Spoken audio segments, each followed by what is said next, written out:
Welcome back to the channel, guys, and today we have a holiday cup video for you. And if you are following our channel for the past couple of days, you might have noticed that I have been on a continuous rant about how bad I was doing in the holiday cup. But I was able to do some good out of it with using Mantine in the lead.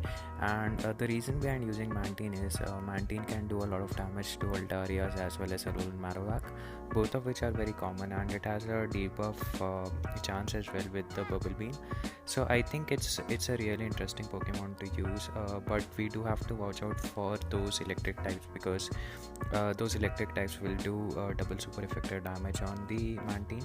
So before we move on to the team composition, if you are new to the channel and if you like our content, make sure to hit the like and subscribe button.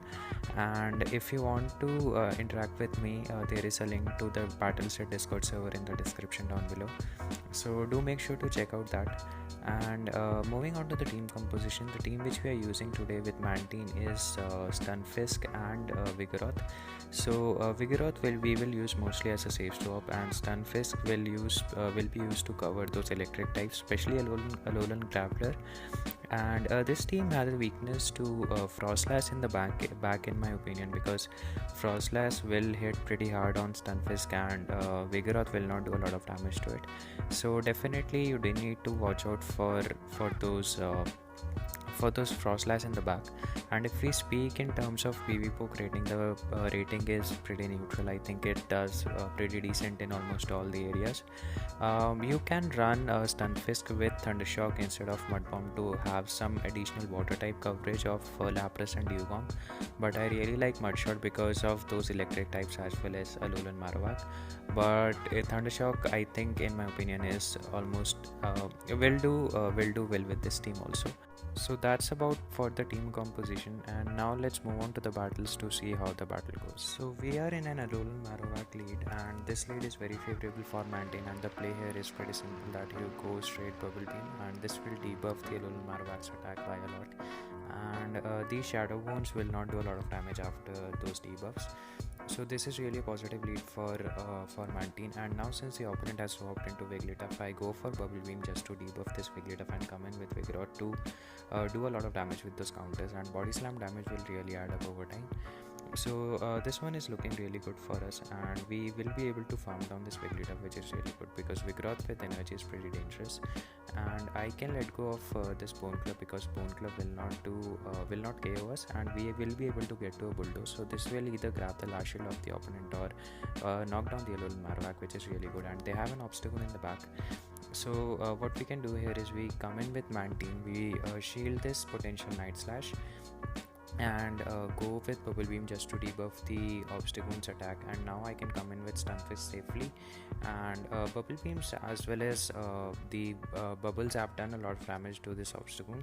So now especially with the attack debuff, I think it's a really positive matchup for us now, and I don't need to shield anything unless the Obstagoon gets a boost.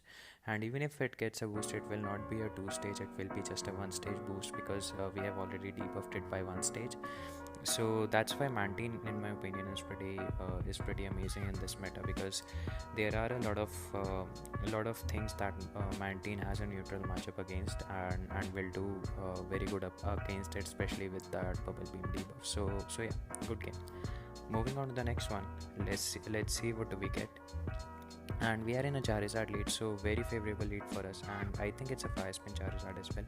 And the opponent swaps to Stunfisk, and since I had a head on energy, I go for Ice Beam, because mostly opponents will think that it's going to be a Bubble Beam.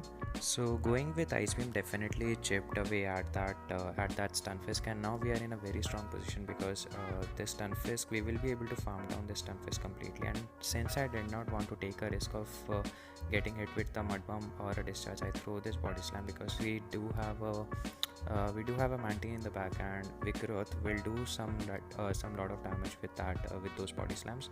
Fortunately, Vigoroth is able to reach another Body Slam, and Vigoroth is just going to taunt on this Charizard. So now I can come in with Mantine, and the opponent swaps to Obstagoon, and I immediately swap to my Stunfisk. And Stunfisk with 2 shields, I think will do pretty good up against this Obstagoon unless they get a boost. So if you are up against an Obstagoon, you don't really shield the first couple of Night Slash and and preserve the shield just in case the obstacle gets a boost, because that's when you would really need your shields, as Night Slash will do a lot of damage in that case.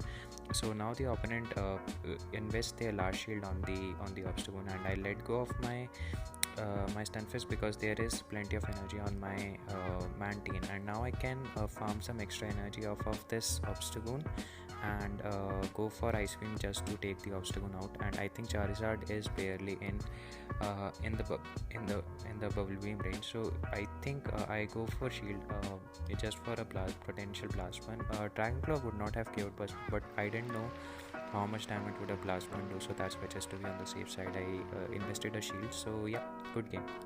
Moving on to the next one, and this is a very horrible lead. So I immediately swap to Vigoroth. This draws out their Altaria, which is really good, and all we need to do here is we need to flip this matchup around. If we are able to do that, we will be able to pair the Stunfisk against the Alolan Graveler, which is a very favorable matchup, and that would be basically that would seal the game. So right now my priority is to get the switch advantage back, and going for Body Slam. This Body Slam will either knock out the Altaria or will pressure the opponent shield, and the opponent definitely would want to retain the switch advantage. And I invest another shield in my Vigoroth because I was like, yeah, I would be able to either grab the last shield of the opponent or take down the Altaria, and the opponent lets go of the Altaria, which is really good because now we will be able to pair the Stunfisk up against that Graveler. But they have a Ludicolo in the back, which will do a lot of damage to our Mantine, and I was not really expecting a Ludicolo of the opponent because I honestly was thinking that they would be having an Alolan Marowak, and I think Energy Ball caught our defense there, so not really good. So I go for Bubble Beam just to debuff the opponent's Ludicolo, and since with the Bubble Beam debuff, I think this Energy Ball will take out, but Energy Ball will not do as much damage to our Stunfisk here. So we need to be very energy cautious about this one, because if we don't overfarm the Alolan Graveler, will just Rock Blast us into oblivion, and we are, I think, barely in Rock Blast range. So the Mud Bomb takes out the Ludicolo, and I was just hoping that we survive a Rock Blast, because Rock Blast is a terrible move. Fortunately we do, and before the Volt Switch hits us, we are able to throw this Mud Bomb, which takes out the Alolan Graveler. So pulling off that game by 1 HP, and I think the debuff from Mantine really was critical. So we are in an Altaria matchup, and the opponent swaps to Frostlass, and it's really good to see Frostlass up here now instead of towards the end. And I swap into Vigoroth because I really wanted to keep Mantine alive, and Vigoroth will be able to bring this Frostlass very low. And right now my priority was not to gain the switch advantage. My priority was to grab as many shields of the opponent as possible, because Stunfisk will be able to do fairly well up against the Altaria as well. Unfortunately the Vigoroth will go down to this avalanche, but now I can come in with Mantine and farm some extra energy, or going for Bubble Beam was pretty good idea, because avalanche will hit us pretty hard, and with the debuff it will not as much as it would. So now we can potentially farm down the Frostlass, which is really good, and they come in with Altaria, so I go for Ice Beam. I farm some extra energy just in case the opponent would have to swap. The Ice Beam from Mantine does not give Altaria, so that's one thing to notice. And going for Mud Bombs, and that's where the Stunfisk in the back with Mud Bomb shine, because Mud Shots will do a lot of damage to Alolan Marowak, and two Mud Bombs in, and Alolan Marowak goes down, and at this point Altaria cannot do. So yeah, good game. Moving on to the next one, let's see what do we get, and we are in a Lapras lead. So this is the lead which is not really good for Mantine, because everything we throw at this Lapras will be at least double resisted. So swapping into my Stunfisk, and I don't know whether this was a good idea. I should have swapped into Vigoroth, but my intention was to either knock down the Lapras as hard as possible or grab the opponent's shield. So the opponent will invest one shield into their Lapras, and now unfortunately the Lapras is able to get to a charge move before we throw ours. So we go down on our Stunfisk with a lot of energy, but now we can come in with Vigoroth and farm a lot of energy of this Lapras. Let's see, the opponent comes in with Vigoroth of their own, so going for Body Slam. We have a lot of energy energy at our disposal. So we will be able to get to this another body slam, and this will either knock down the Vigoroth or take the last shield. So the opponent invests a shield, and I immediately swap to Mantine, and they have a Stunfisk in the back, so that's not really good because we will get one hit by a discharge. So we still had have a shield at our disposal. So investing a shield to just absorb that discharge. Maybe should have kept the shield for Vigoroth, because right now the Vigoroth would be very defenseless. Fortunately, we are able to farm down the Stunfisk, and if our Vigoroth has the CMP, no, our Vigoroth did not win the CMP, because as you can see, the Vigoroth just has one attack. So yeah, not really. We would not have won the CMP there. But had we won the CMP, I think we would have taken that match. So that CMP thing costed me a 5-0 set. Moving on to the next one, and we are in an obstacle lead. So here I go for Ice Beam because most of the opponents will expect a Bubble Beam bait, and they end up taking an Ice Beam to the face, which is really good. And now I am able to take on the Night Slash onto my Vigoroth, so that's really good. And the opponent opts into Wigglytuff. So now I am going for Body Slam. This will pressure a lot of health on Wigglytuff or pressure the opponent shields. Fortunately, Vigoroth is able to throw this last minute Body Slam, and this will do a massive amount of damage unless the opponent invests a shield. So now I think I come in with Mantine. Yep. So coming in with Mantine, and I think I pressed the bubble beam there. So yep, or I did not. So my intention was to farm a lot of energy of my Mantine, and then coming in with Stunfisk to potentially knock down the Wigglytuff, which is exactly what happened. So I have energy on my Stunfisk as well as Mantine, but the obstacle get a boost there. So that's where the shield came in handy. But since we had the energy advantage, we are able to knock out the obstacle before the opponent gets to another Night Slash, which is really good. So this discharge will do a lot of damage to the Shadow Aerodactyl, and we swap and bubble down the Aerodactyl. So yeah, good game. Moving on to the next one, and we are in a Drift Flame lead. So this lead we have to be very cautious because a Drift Flame will debuff us with an Icy Wind, and I thought that this would have been the Icy Wind because it was I think one hex away from a Shadow Ball.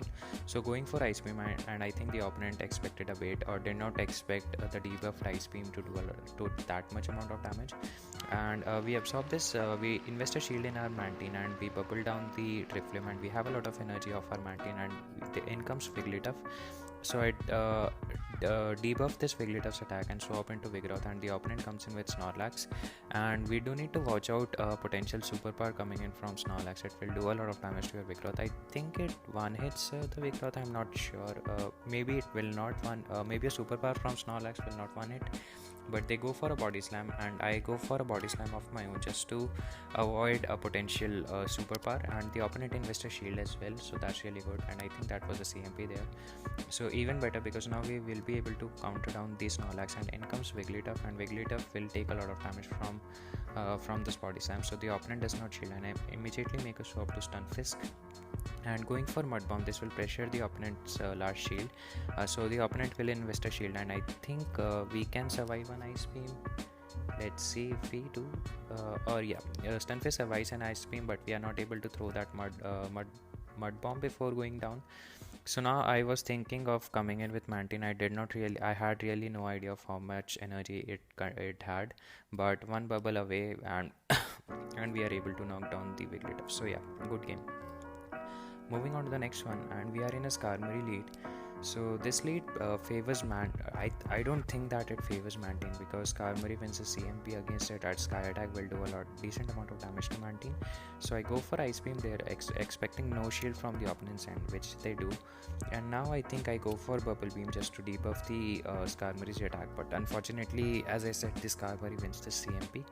So not really looking good for our Mantine right now. I just wanted to get rid of this Skarmory and farm a lot of energy. So now since the opponent shielded, we will be able to farm down this Skarmory completely, or not. I think the Skarmory survived with 1 HP there. So not really looking good. So coming in with the Stunfisk to farm a little bit of energy, and they come in with Stunfisk of their own, and they are running Thundershock Stunfisk. So those Thundershocks will be resisted while we will be doing super effective damage with that mud shots. So going for mud bomb, and we will be able to beat this Stunfisk to our next mud bomb since we were ahead on energy. So I swap to Vigoroth, and the opponent comes in with Diogong. So we do need to play this very carefully because Diogong will hit very hard onto our Stunfisk. So don't need to shield the first ice event, and the counter damage along with the body slam damage has really added up onto this Diogong. So we will be able to counter down this Diogong before the Diogong throws an ice event, which is really good, and I think the opponent quit there realizing they cannot win. So yeah, good game. Moving on to the next one, and we are in a Vigoroth lead. So this lead is also favorable to Mantine, and you would be surprised how many people expect a bubble beam to be thrown, so they don't shield it and ends up being an ice beam. So now I preserve some energy health on my Mantine and come in with Vigoroth, and I think Vigoroth is a pretty good safe swap. I was really unwilling to use it before, but yeah, eventually I think that it's a very good Pokemon to have. And this Stunfisk, before it throws the next charge move, we are able to throw this body slam. This will pressure the shield at the Stunfisk end, and now this Stunfisk can be a potential problem for us. So now I really have to come in with Stunfisk of my own, just to absorb any damage coming in from opponent's Stunfisk. So I could have really opted to sack swap there or try to catch a mud bomb onto the Mantine, but really I don't want to risk it because discharge will knock us out, and there was really no need since Vigoroth was low on energy. So going for this bubble beam, I think this will knock out the Stunfisk or barely not, but the eventual bubbles too, since we debuff that Stunfisk with the Thundershocks. In comes Obstagoon, and we really don't have a lot of energy of our Stunfisk. Maybe if we have shielded one of the mud bombs coming in from the Stunfisk earlier, maybe we would have survived because yeah, I don't think that we would be surviving the next Night Slash coming in.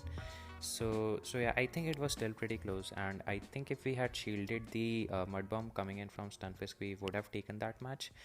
But yeah, I mean, it happens when you don't know the last Pokemon of the opponent. So yeah, good game. And we were in a Lapras lead, so this time I made a swap to Vigoroth, and I think that's the right call to make because Vigoroth will be able to do a lot of damage and pressure the opponent shields as well. Whereas if you switch into Stunfisk, the Stunfisk will pressure your shields as well because Lapras will hit hard with the surfs. So in comes Obstagoon, and I really don't want to invest a shield in my Vigoroth at this point of time. I would really take the shield advantage because now I can look to completely farm down this Obstagoon without investing a shield and keeping my shield for that Lapras Stunfisk matchup. So unfortunately this Obstagoon is able to throw the Night Slash at the last minute, but we have farmed a lot of energy, and I swap aggressive. I think we both swapped at the same time, and this allows us to throw this discharge onto this Lapras, which takes it out, and the opponent has a shifter in the back, so it's really not over for us. We do need to watch out for those leaflets, but since we are ahead on energy, we are ahead on shields, I think there is a win condition here. So we can survive one leaf plate coming in from shift tree. We barely survive it, and I go for mud bomb, and I was keeping a close eye on my switch timer. So as soon as the switch timer was up, I go for bubble beam, expecting a shield. So the opponent shields, and I go invest a shield in this leaf plate and hoping that I beat the shift tree to the next charge move, and the opponent tried to sack swap there, but it didn't really happen. So going for ice beam, and this ice beam will knock out the shift tree. So yeah, shift tree in the end was really a concern, but we were able to pull that matchup off in the end. And as I said that this team is pretty decent, and Mantine in the lead, as you saw, catches a lot of leads at hand. So yeah, in my opinion, this is a pretty strong team, and if you enjoyed these battles, if you learned something from it, don't forget to hit the like and subscribe button, and thank you for watching the video, guys. Peace.